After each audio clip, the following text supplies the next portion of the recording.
Избранный президент Украины приехал в понедельник утром к зданию парламента, чтобы принять присягу и вступить в должность главы государства. На подходах к зданию бывшего комика ждала толпа сторонников.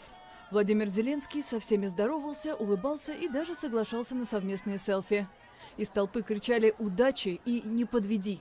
На инаугурацию прибыли также иностранные делегации, в частности, президенты Литвы, Латвии, Эстонии, Грузии, спецпредставитель Госдепартамента США по вопросам Украины Курт Уокер и представитель Вселенского патриархата.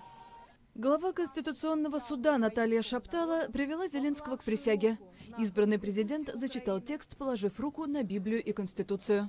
Я, Владимир Зеленский, волею народа, избранный президентом Украины, вступая на этот высокий пост, торжественно присягаю на верность Украине. Президенту вручили символы государственной власти – медальон, печать и булаву. Теперь Владимир Зеленский получил президентские полномочия. Новый глава государства по традиции произнес речь. Дорогие украинцы, после победы на выборах мой 6-летний сын сказал: «Папа, я по телевизору слышал, что Зеленский президент, теперь я тоже президент». Тогда я понял, что это истина, каждый из нас президент. Не 73%, которые за меня голосовали, а все 100%. Это наша общая победа, за которую мы несем общую ответственность. Каждый из нас положил руку на Конституцию и присягнул на верность Украине. Зеленский объявил начало новой эпохи, и первой задачей президент провозгласил окончание войны в Донбассе.